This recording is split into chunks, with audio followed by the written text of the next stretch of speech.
Have you ever stopped to realize that most of what you call your life is nothing more than a swirl of thoughts and emotions bouncing inside your head? That burning anxiety that keeps you awake, that memory that tears you apart, that endless chase for approval, none of it is the world itself. It's only the mirror of your mind distorting reality. And here's the uncomfortable truth. If you never learn to master that mirror, you will live and die bewildered, never touching the life that was always waiting behind it. The Stoics knew this well. What tears you down is not life itself, but the way your mind interprets it. And if you don't take command, it will command you. If you feel the weight of this truth pressing against you, don't turn away. Also, consider subscribing for yourself. Make it a declaration that you refuse to remain a prisoner of distorted reflections, and that you choose the path of clarity, strength, and self-discovery. The mirror of the mind. The strange thing about life is how two people can stand in the very same place, look at the very same scene, and yet walk away with completely different experiences. One might feel joy, the other bitterness. One might see opportunity, the other only threat. The world outside hasn't changed. It's the mirror inside their minds that bends what they see. And if we're honest, this is happening to all of us every single day. The question is not simply what is out there, but what is my mind showing me? Think about how a warped mirror works. Stand before it, and suddenly your head looks too big, your legs too short, or your body strangely curved. The reflection is not reality, it's a distortion. Our minds do the same. Stress bends the mirror one way, ego bends it another. If you've wrapped your whole identity around being successful, then failure won't just sting. It will feel like your very self has shattered. If you've convinced yourself you're unwanted, then even kindness might look suspicious, as though people have hidden motives.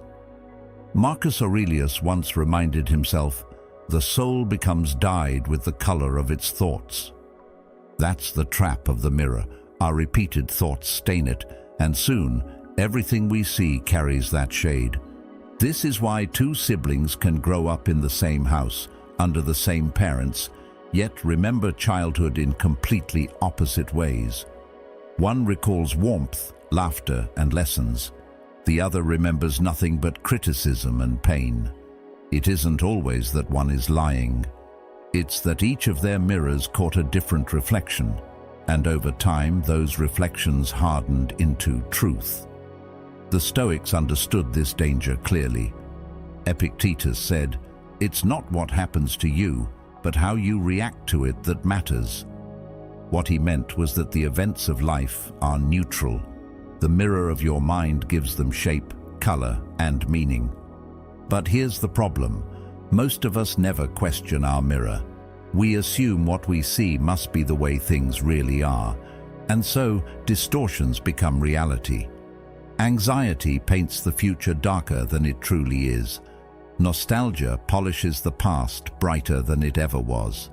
Desire stretches things into exaggerated shapes, making us believe we'll only be happy if we reach that one goal or own that one object. Carl Jung once wrote, "Your visions will become clear only when you can look into your own heart. Who looks outside dreams, who looks inside awakes."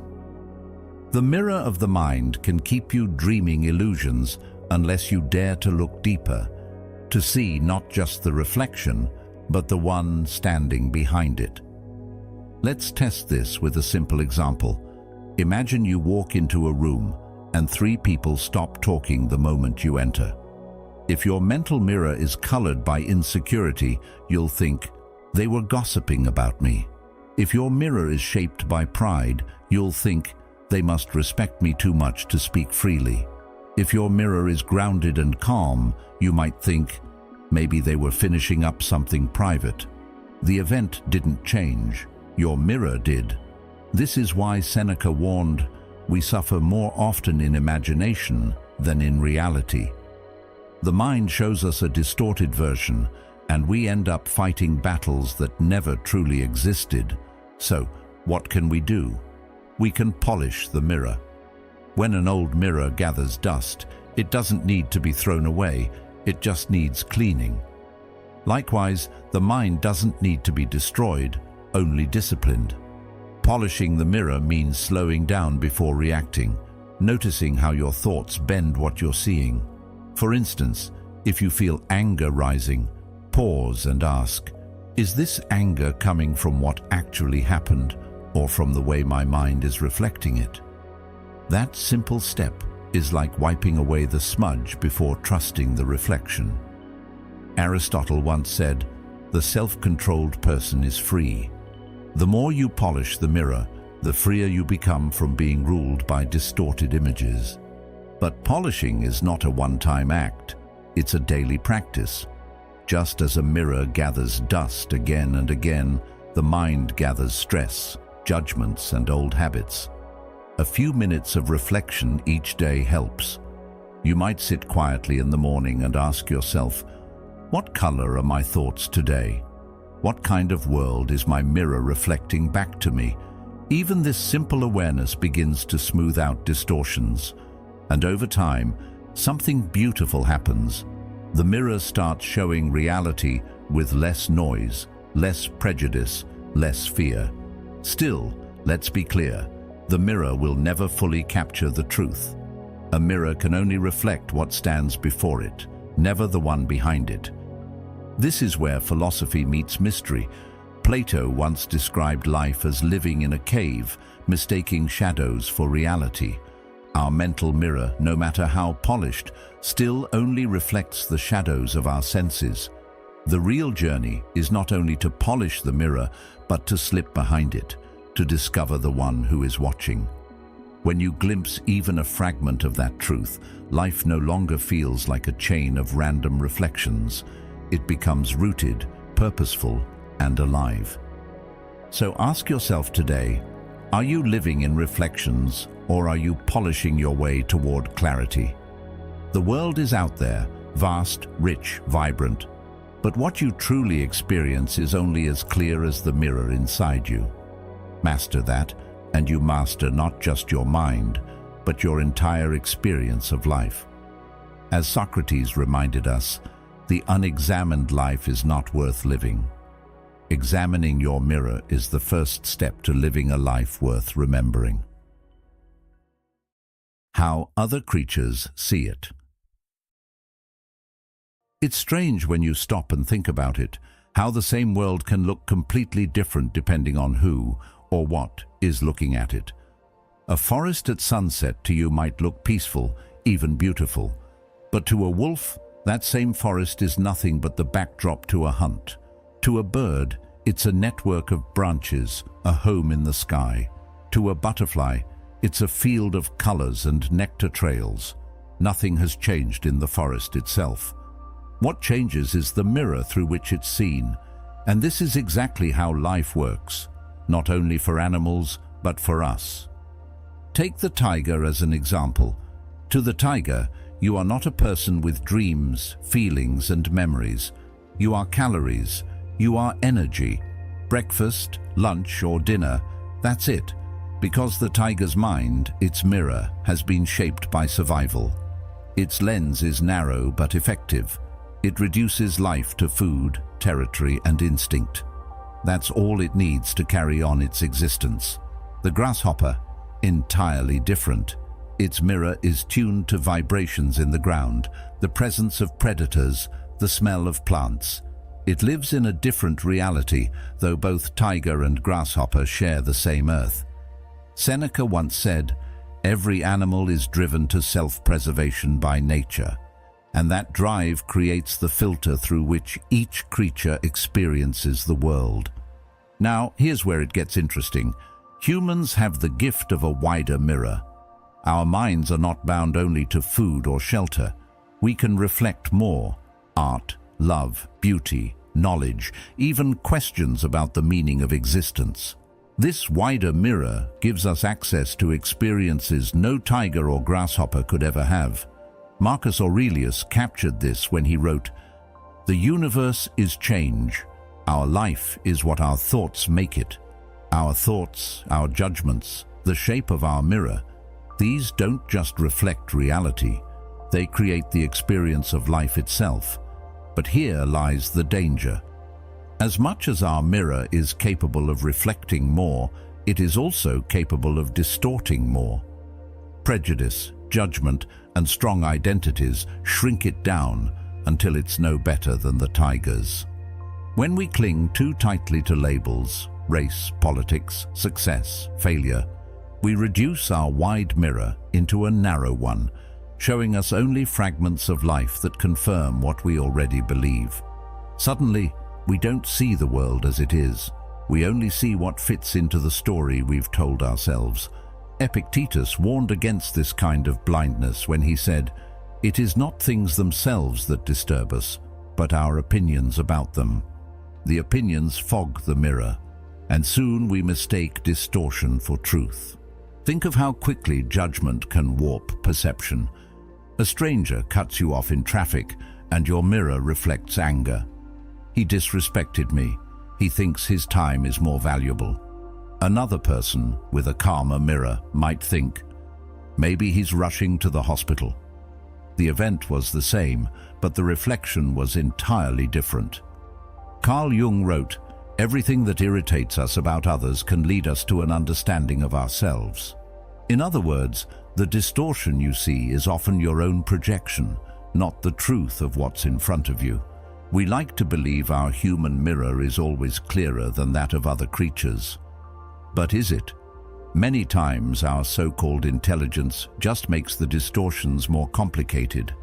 Animals live with simple mirrors: survival, reproduction, instinct. We add layers: status, ego, ideology, fear of the future, regret of the past. And the more layers, the harder it becomes to see clearly. Plato's allegory of the cave reminds us of this. People mistake shadows for reality and never turn to see the source of the light. Our mirrors often show us shadows, and we take them as the whole of life. So what does it mean to truly use our wider mirror? It means recognizing both its potential and its traps. It means realizing that while we can see more than other creatures, we must also guard against seeing less because of prejudice or fear. Aristotle observed, "Knowing yourself is the beginning of all wisdom." When you notice your mirror shrinking, when you catch yourself trapped in a narrow judgment, that is the moment self-knowledge can expand your vision again. Think about conflict between nations, between neighbors, even within families. Much of it comes down to distorted mirrors. Each side sees the other through a lens of suspicion, pride, or past injury. Each side believes its reflection is the truth, yet both mirrors are warped. If we polished them, even slightly, maybe we'd see not enemies, but fellow humans. Maybe we'd realize the tiger isn't the only one that reduces others to food. We reduce people to categories, to them, to stereotypes. And in doing so, we lose the richness of what's really there. The Stoics often reminded themselves to step back from these distortions. Marcus Aurelius urged, "You have power over your mind, not outside events. Realize this, and you will find strength." To polish the mirror means to stop blaming the outside for what is, at root, a reflection problem. The tiger can't change its mirror. It will always see prey. The grasshopper can't change its mirror. It will always see vibrations. But you and I? We have a choice. We can widen or shrink our mirror. We can polish or cloud it. We can choose clarity over distortion. So ask yourself, when you look at life today, are you seeing it with the wide mirror of a human being, capable of wonder and wisdom? Or have you let judgment and identity shrink it down to something narrow, where you see only what you fear, what you crave, or what you despise? The gift of being human is not that we see the world, it's that we can see more than the world if we choose. And mastering that choice is the first step toward mastering the mind itself. Why most people die bewildered. There's a sobering reality that most of us don't like to face. The majority of people reach the end of their lives unprepared, unsettled, and confused. Not because death itself is some great shock, it's the only guarantee we've ever had, but because of a haunting realization that comes too late. They look back and see that they never truly lived. They mistook the noise in their head for life itself, and when the curtain falls, they suddenly realize they never stepped onto the real stage. Think about it. How much of your day is spent actually experiencing what's in front of you, compared to how much is spent worrying, replaying old arguments, or rehearsing future scenarios that may never happen? For many, life passes as if they were sitting in a dark theater, watching reflections flicker on the screen, never noticing the vibrant world waiting outside. Carl Jung captured this tragedy when he wrote, "People will do anything, no matter how absurd, to avoid facing their own souls." We chase distractions, drown ourselves in noise, anything to avoid the quiet truth. But in avoiding ourselves, we miss life itself. The Stoics constantly warned against this. Marcus Aurelius reminded himself, "You could leave life right now. Let that determine what you do and say and think." He wasn't being morbid, he was being urgent. He knew that the danger of tomorrow thinking, of assuming endless time, is what blinds us. People plan to live later, after the promotion, after the kids are grown, after retirement. But later rarely comes. And so when death does, confusion rushes in, because the mind realizes too late that it spent decades busy but never alive. This bewilderment at death is not simply fear of the unknown. It's the disorientation of never having been fully present. Seneca described it perfectly. It is not that we have a short time to live, but that we waste a lot of it. Time itself was never the issue. Attention was, presence was. Instead of living, most people rehearse life in their heads, living in thought rather than reality. And so the final moment comes like a rude awakening from a long dream. Picture someone who has spent their whole life climbing a ladder, only to realize on their last day that the ladder was leaning against the wrong wall. This is what happens when you let your mind's mirror dictate your experience. You chase reflections, money, reputation, recognition, because your distorted mirror tells you these are life itself. Yet at the end, none of them come with you. What remains is the quiet realization that you never looked behind the mirror to see who you truly were. But here's the thing. You don't have to wait until your last breath to figure this out. You can turn the mirror around now. You can question your reflections today. Ask yourself, am I living in my thoughts, or am I touching reality? When I spend hours scrolling, stressing, or arguing in my head, am I actually experiencing life, or am I lost in shadows? Plato's allegory of the cave reminds us of this. Most people spend their entire lives watching shadows dance on the wall, never turning to see the fire, never stepping outside into the light. Even modern psychology agrees. Jung explained that until you make the unconscious conscious, it will direct your life and you will call it fate. That's why death feels bewildering to so many. It's the sudden shock of seeing that fate was not some outside force. It was the unconscious mind, the unpolished mirror running the show. To master your mind, then, is not about controlling every thought. It's about waking up. It's about noticing when you're lost in reflection and daring to step into the rawness of the present. So, what can be done? Start with small awakenings. Pay attention to your breath while you wait in line instead of scrolling. Actually taste your food instead of eating with your mind somewhere else. When anger rises, pause long enough to ask, is this reality or is this my mirror bending the truth? These tiny acts add up. They begin to train the mind to reflect more clearly, to stop clouding life with distortion. Here's the paradox. The more you resist death, the more bewildered you'll be when it arrives. But the more you accept it, hold it in your awareness, as the Stoics did, the more alive you become. Epictetus reminded his students, "Death is not dreadful, but the dread of death is dreadful." In other words, it's not death itself that confuses us. It's living in denial of it. By acknowledging it now, you sharpen your mirror. You realize that each ordinary moment is extraordinary because it won't return. The reason most people die bewildered is simple. They spent life trying to escape discomfort, chasing illusions, and running from silence. But you don't have to. You can choose presence. You can polish your mirror.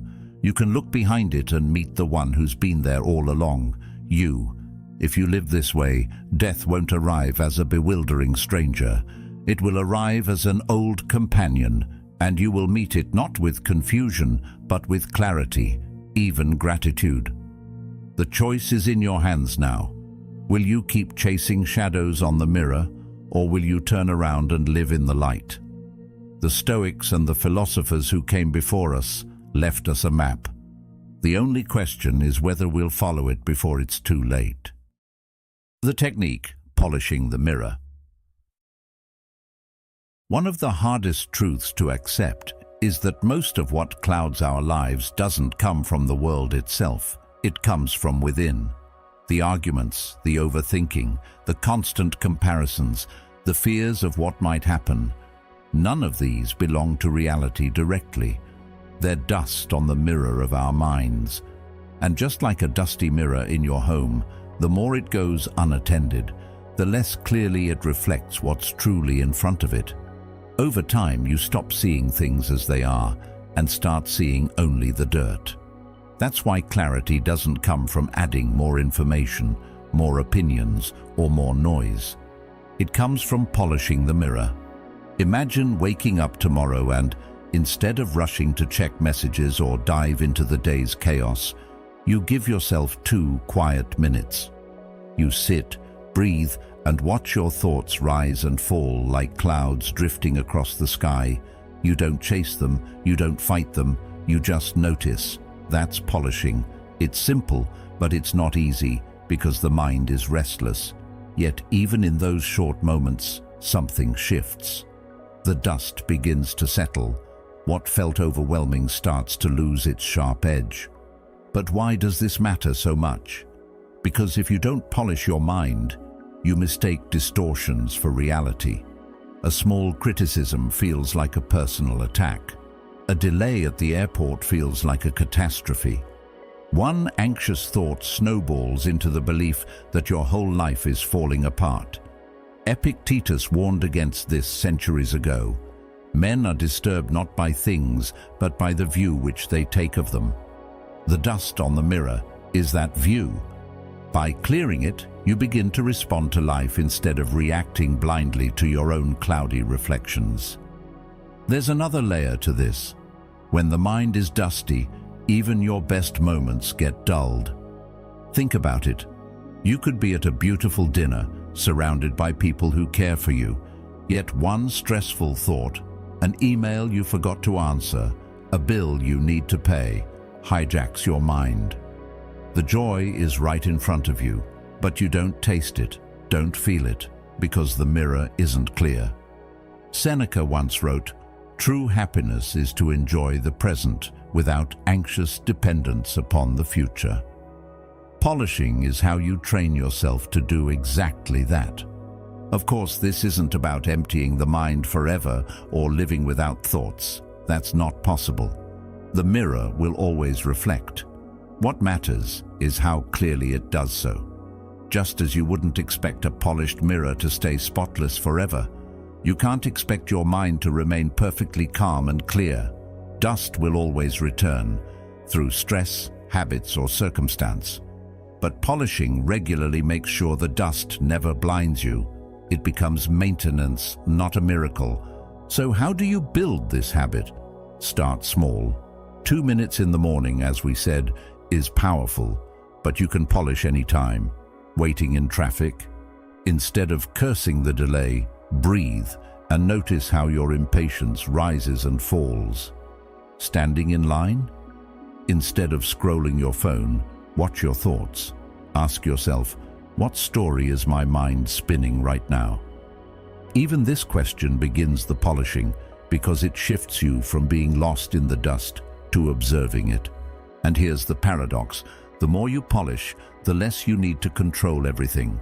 Life won't suddenly become perfect, but it will appear clearer, sharper, truer. The fight with your partner won't spiral into catastrophe in your head.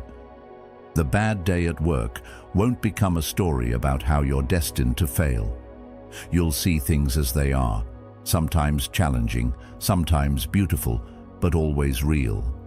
The Stoics lived this way, practicing daily to keep the mirror of their mind clean so they could meet life directly instead of through distortion. Think about how this would change your life. Instead of being tossed around by every wave of emotion, you'd feel a steadiness, a quiet strength.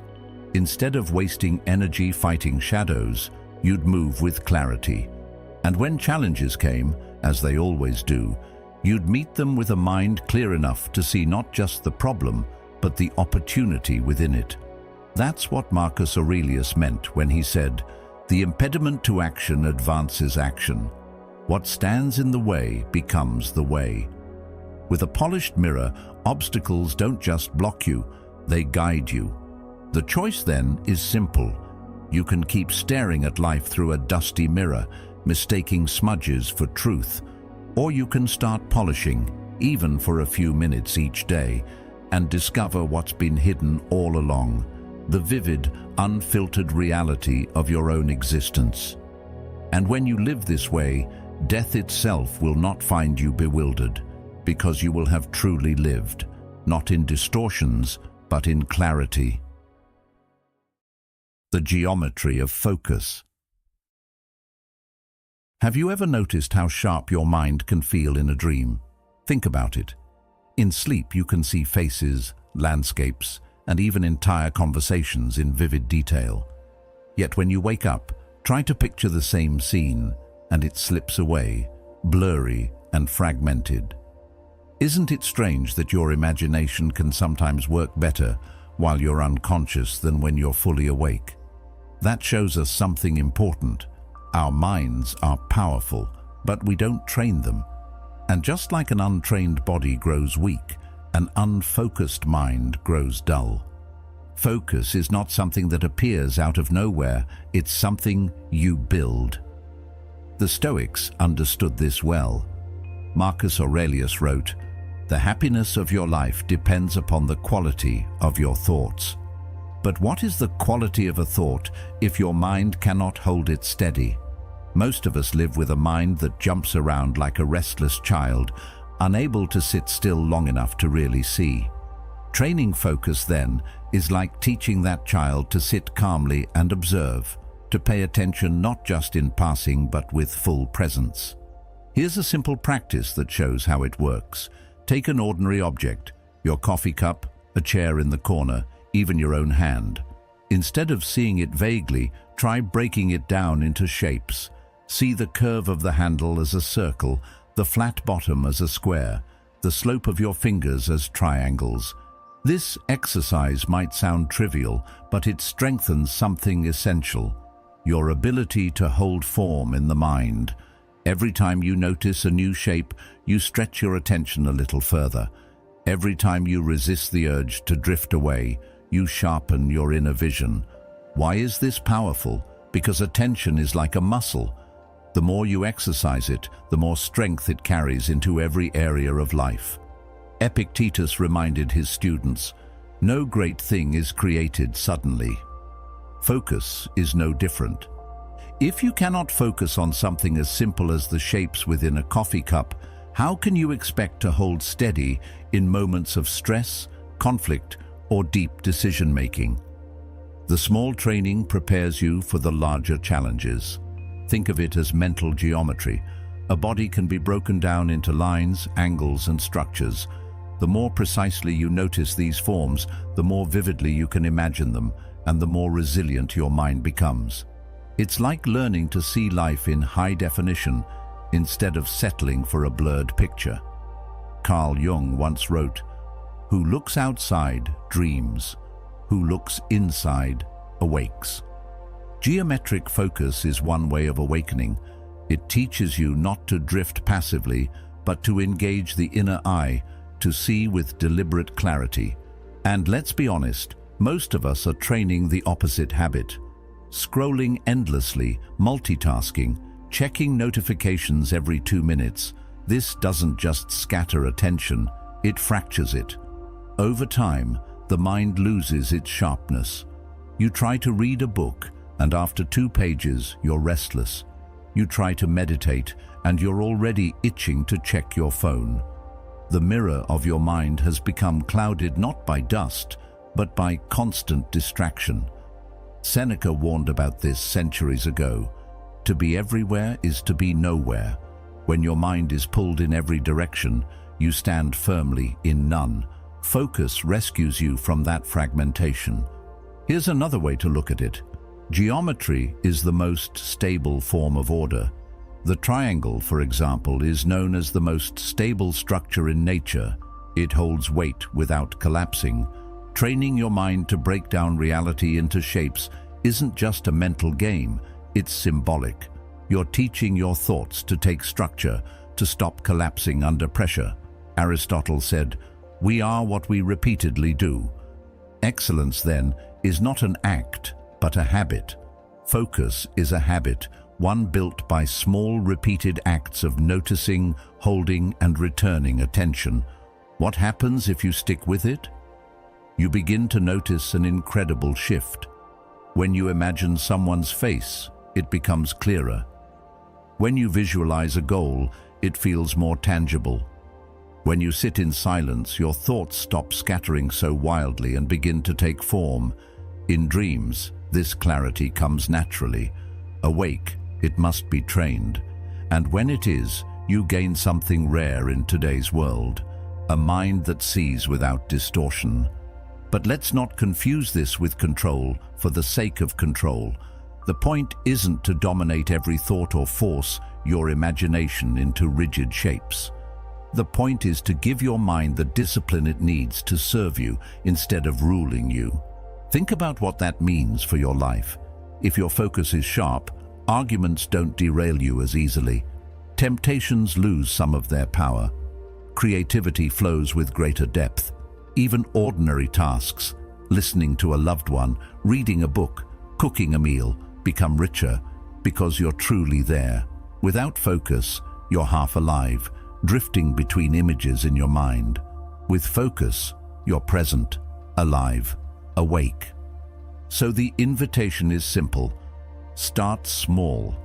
Pick one object today and break it down into shapes. Tomorrow, pick another. Over time, you'll find that this geometric practice doesn't just make your imagination sharper, it makes your entire life sharper. The more clearly you can see, the more deeply you can live. And in the end, isn't that the goal? To awaken from the blur, to step out of the dream, and to meet life in full clarity. From reflection to reality.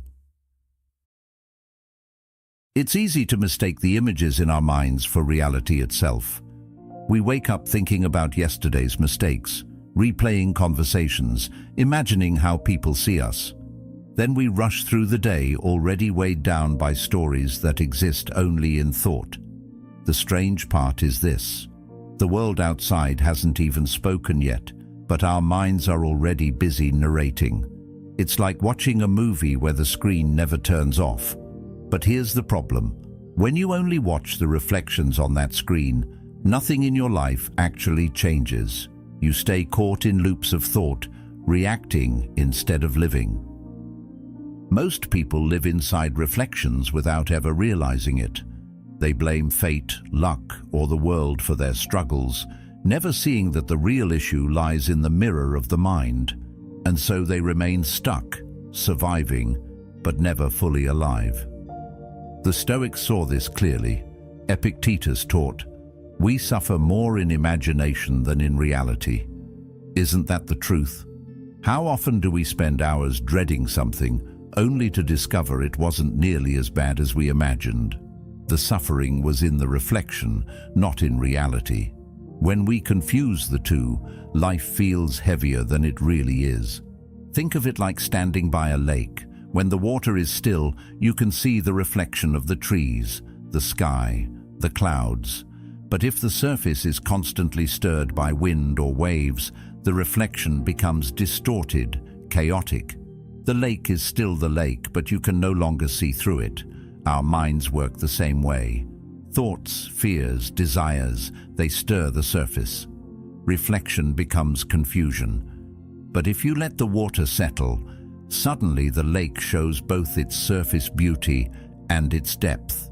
The same is true of your mind. When you step behind the mirror, you don't just watch the ripples, you touch the depth of being itself. Seneca once said, "Life is very short and anxious for those who forget the past, neglect the present, and fear the future." That's exactly what happens when you live in reflection. You are trapped between what has already gone and what hasn't yet arrived. The present moment, the only place life actually happens, is lost. But when you slip behind the mirror, you find the present again. You begin to live not in shadows, but in reality itself. Let's make this practical. Imagine you're in a heated argument. Your mind throws up reflections. "They're attacking me. I need to defend myself. I can't lose this." The reflections spark emotion. Emotion sparks reaction. And soon you're both trapped in a storm of distortion. But if you step behind the mirror, you can pause. You can notice, these are just reflections, not the truth. And in that pause, something changes. You're no longer reacting blindly. You're choosing. That's the difference between being controlled by your mind and directing it. Plato's allegory of the cave is a powerful reminder here.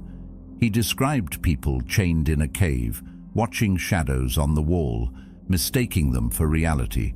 But when one person breaks free and turns around, he sees the fire, the light, the real source. Life in reflection is like living in that cave, mistaking shadows for truth. To step behind the mirror is to turn around and see life as it really is. And here's the beauty of it. When you touch reality in this way, even for a moment, everything shifts. Colors seem brighter, conversations feel deeper, small moments carry more weight. You are not just rushing from task to task, you are present. This presence is not dramatic, but it is powerful.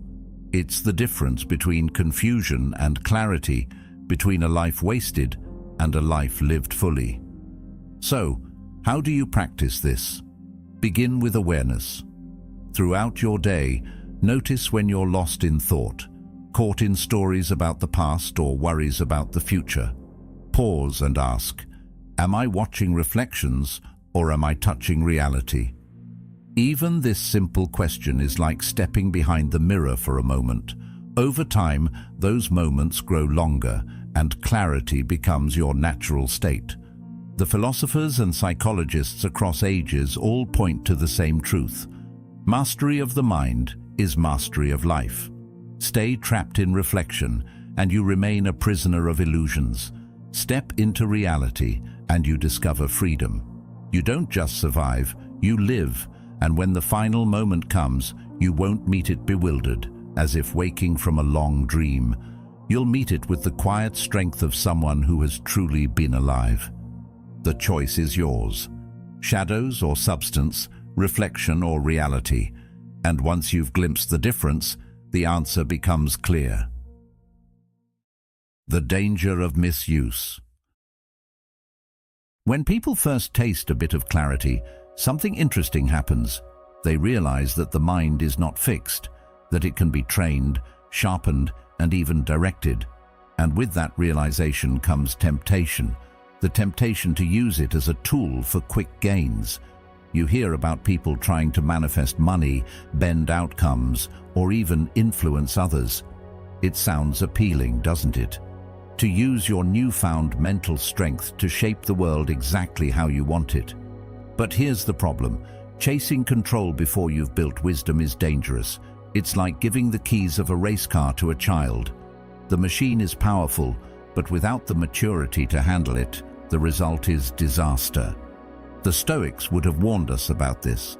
Marcus Aurelius constantly reminded himself to keep his intentions pure. He wrote, "If it is not right, do not do it. If it is not true, do not say it." A disciplined mind is not meant to serve greed or ego. It's meant to guide us toward truth and virtue. When you try to bend life to your desires without first mastering yourself, you end up enslaved by the very mind you thought you were controlling. Carl Jung pointed to a similar danger when he said, "People will do anything, no matter how absurd, to avoid facing their own souls." Think about that. Instead of using inner strength to turn inward and discover who they are, many use it as a shortcut to escape themselves. They distract with fantasies of wealth, power, or influence, hoping mastery of the mind will deliver external victories. But true mastery isn't about manipulating the outer world. It's about gaining freedom from the illusions inside. If you practice mental discipline only to feed desire, whether it's money, approval, or power, you haven't freed yourself at all. You've only polished your chains. The mind becomes sharper, yes, but sharper in service of the very impulses that distort it. That's not wisdom. That's self-deception. Here's a way to think about it. Imagine you've been given a lamp that can light up any room. You could use it to illuminate dark corners, to see things as they really are. Or you could turn it into a spotlight for your own performance, blinding others while convincing yourself you're the star of the show. Both use the lamp, but only one brings clarity. The same goes for the mind. A trained mind can light the way to truth, or it can become a tool for manipulation. The difference depends on your intention. Epictetus taught that we must focus on what is within our control and release what is not. He said, "Freedom is the only worthy goal in life. It is won by disregarding things that lie beyond our control." When you use mental strength to try and force outcomes, wealth, fame, recognition, you step outside your circle of control. You trade freedom for frustration, because no matter how strong your focus, you cannot command the world to obey. Mastery of the mind isn't about bending reality. It's about aligning yourself with it. It's not the person who gets everything they desire who is free. It's the one who is not ruled by desire in the first place. This is why the danger of misuse is so subtle.